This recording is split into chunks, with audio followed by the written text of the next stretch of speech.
I got so much motherfucking design on right now. Break it down, bring it back, make it clap. I got 3 old thoughts, new block, where that thing. Bitches on my line, and you know. Halo semuanya, perkenalkan saya Audrey Sabrina dari Regular A Stambu 2022, Prodi Pendidikan Bahasa Sastra Indonesia dan Daerah, Fakultas Bahasa dan Seni. Saya akan membahas tentang model pembelajaran yang digunakan pada kurikulum 2013 atau kurikulum Merdeka.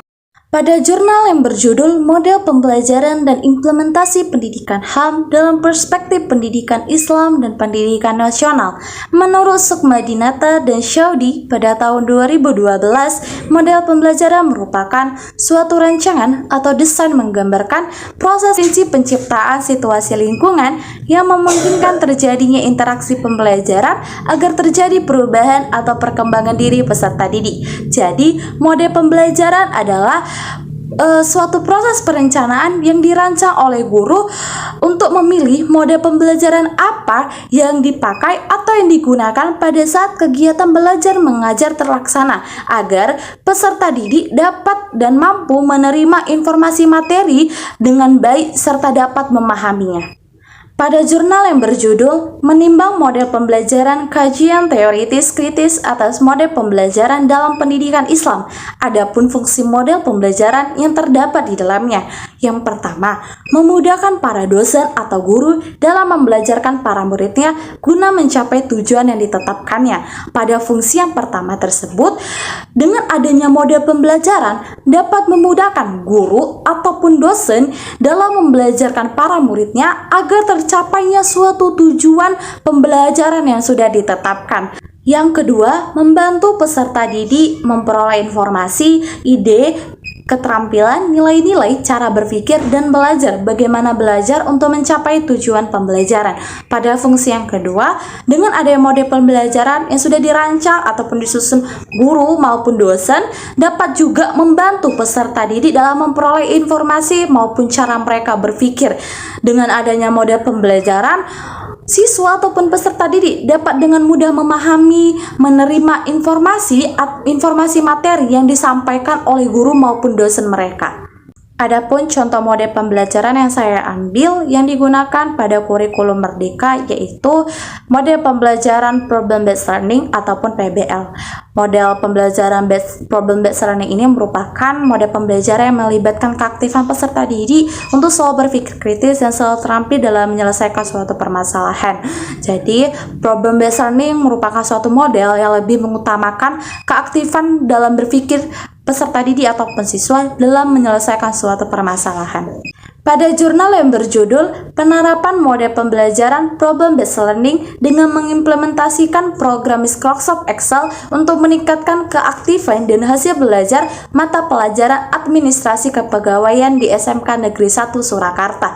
Menurut Hosnan, pada tahun 2014, halaman 300, terdapat ciri-ciri dari model pembelajaran Problem Based Learning. Di antaranya, yang pertama, pengajuan masalah atau pertanyaan. Yang kedua, keterkaitan dengan berbagai masalah disiplin ilmu. Yang ketiga, penyidikan yang autentik. Pada poin yang ketiga, penyidikan yang autentik yaitu masalah harus berakar pada kehidupan dunia nyata siswa daripada berakar pada prinsip-prinsip disiplin ilmu tertentu. Yang keempat, kolaborasi. Pada poin keempat ini, siswa dapat berkelompok, bekerja sama dengan cara berkelompok dan saling berinteraksi. Dan yang kelima, menghasilkan dan memamerkan hasil atau karya.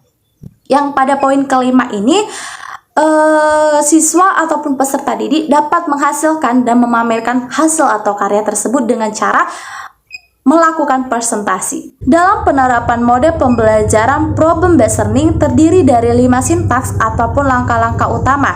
Di antaranya, tahap pertama adalah proses orientasi peserta didik pada masalah. Pada tahap ini, guru menjelaskan tujuan pembelajaran. Guru memotivasi peserta didik untuk terlibat aktif dalam aktivitas pemecahan masalah dan mengajukan masalah yang akan dibahas dan masalah yang akan dipecahkan oleh peserta didik.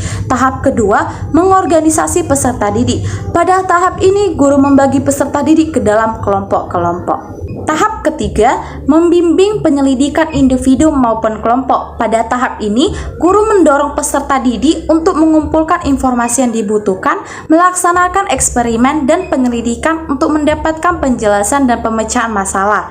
Tahap keempat, mengembangkan dan menyajikan hasil. Pada tahap ini, guru membantu peserta didik dalam merencanakan dan menyiapkan laporan, dokumentasi, atau model dan membantu mereka berbagi tugas dengan sesama temannya. Tahap kelima, menganalisis dan mengevaluasi proses dan hasil pemecahan masalah.